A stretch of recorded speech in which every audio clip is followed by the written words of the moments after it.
दुनिया की हर छोटी बड़ी खबर के पीछे छिपी है एक अनकही कहानी।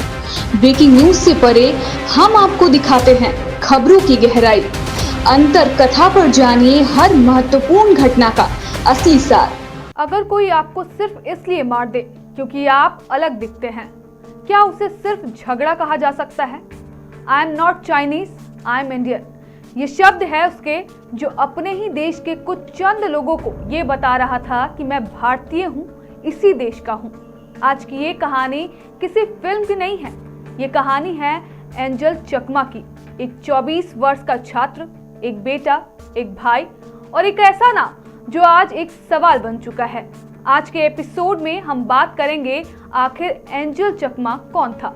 वो शाम जब सब कुछ बदल गया, अस्पताल में क्या कुछ हुआ और एफआईआर को लेकर भी पुलिस पर खड़े हुए कई सवाल। हम जानेंगे हर इन सवालों के जवाब। नमस्कार, मैं हूं चंद्रा सिंह। अंतर कथा में स्वागत है आपका। एंजल चकमा त्रिपुरा का रहने वाला था। देहरादून में एमबीए की पढ़ाई कर रहे थे। घर से दूर अपने सपनों के लिए एक बेहतर भविष्य की उम्मीद में उनका परिवार उन्हें एक शांत, मेहनती और समझदार इंसान के रूप में जानता था। कोई आपराधिक इतिहास नहीं, कोई झगड़ालू स्वभाव नहीं, बस एक आम छात्र जो अपने भाई मिकेल के साथ रह रहा था। अब बात उस शाम की जब एंजल चकमा के लिए सब कुछ बदल गया।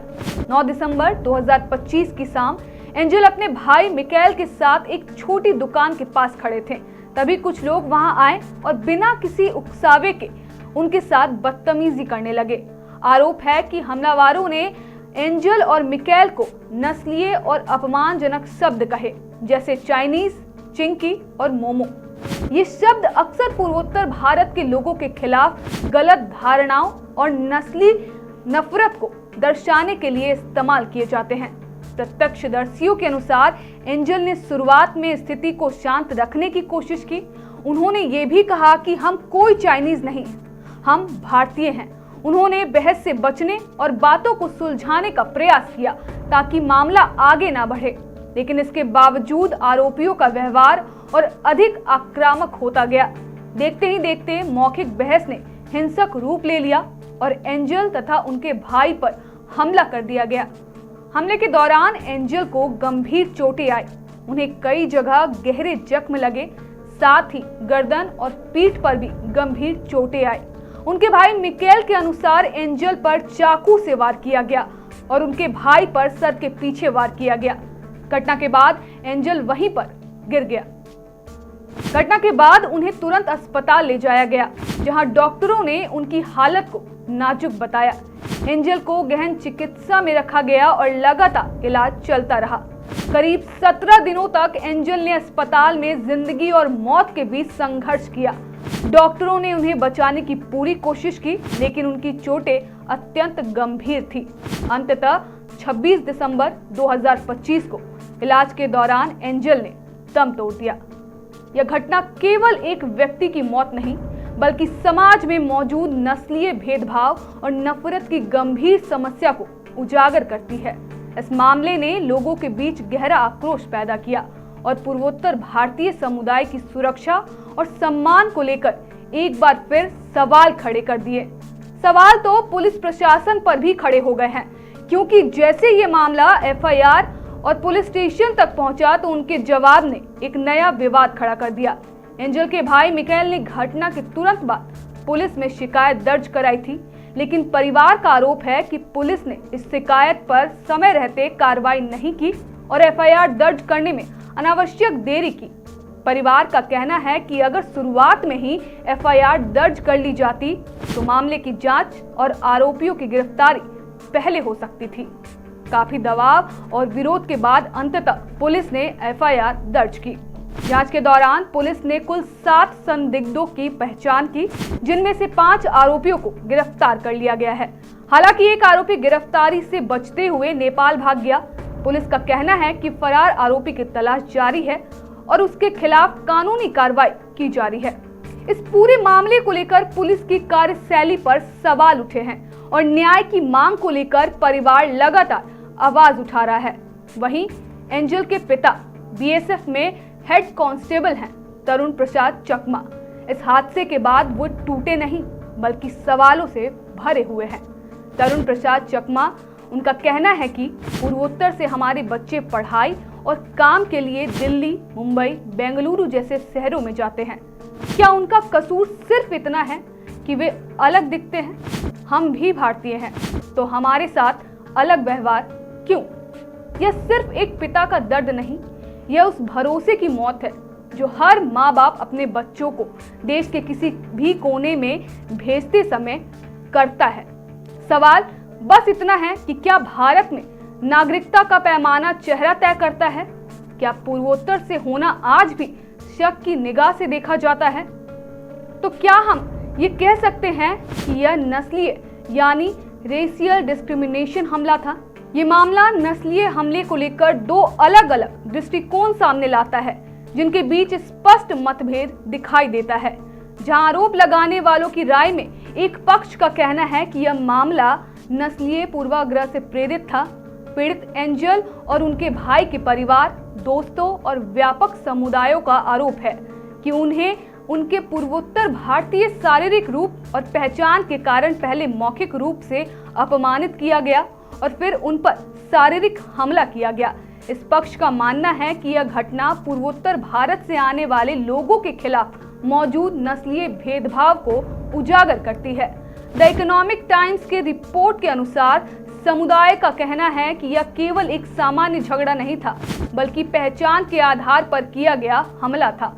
वहीं अगर दूसरी ओर पुलिस पक्ष पर ध्यान दे तो उत्तराखंड पुलिस ने अब तक की जांच के आधार पर कहा है कि इस घटना को नस्लीय हमला साबित करने के लिए फिलहाल ठोस और निर्णायक सबूत नहीं मिले हैं। पुलिस के अनुसार शुरुआती जांच में ऐसा प्रतीक होता है कि मामला किसी सामान्य विवाद या आपसी झड़प से शुरू हो सकता है जो बाद में हिंसा में बदल गया। द इकोनॉमिक्स टाइम्स की रिपोर्ट के अनुसार पुलिस अधिकारियों के हवाले से कहा गया कि सभी पहलुओं की जांच की जा रही है और अंतिम निष्कर्ष सबूतों के आधार पर ही निकाला जाएगा। इस प्रकार यह मामला अभी भी जांच के अधीन है। एक और समुदाय और परिवार इसे नस्लीय भेदभाव का गंभीर उदाहरण मान रहे हैं, जबकि दूसरी ओर पुलिस इसे तथ्यों और सबूतों के आधार पर एक सामान्य झड़प के रूप में देखने से इनकार नहीं कर रही है। सच्चाई क्या है यह विस्तृत जांच और निष्पक्ष पड़ताल के बाद ही स्पष्ट हो सकेगा। लेकिन इस मौत के बाद देश भर में जो प्रतिक्रिया सामने आई वो नॉर्थ ईस्ट के लोगों की गुस्सा को साफ साफ जाहिर करता है। एंजल की मौत अब एक व्यक्तिगत दुख नहीं रही। त्रिपुरा में कैंडल मार्च निकाली गई जिनमें कई हजार लोग शामिल हुए।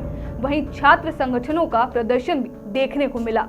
तो सोशल मीडिया पर कई लोगों के गुस्से भरे ट्वीट कई तरह के सवाल छोड़ गए। ये गुस्सा सिर्फ एक बार का नहीं है, आने वाले समय में ऐसा दोबारा ना हो ऐसा भी गुहार किया जा रहा है।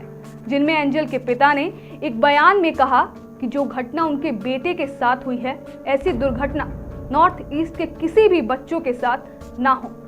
वहीं उत्तराखंड के सीएम पुष्कर सिंह धामी ने उनके पिता से बातचीत में उन्हें भरोसा दिलाया कि ऐसी स्थिति दोबारा नहीं पैदा होगी और जो भी इसमें दोषी पाए जाएंगे उसको बख्शा नहीं जाएगा।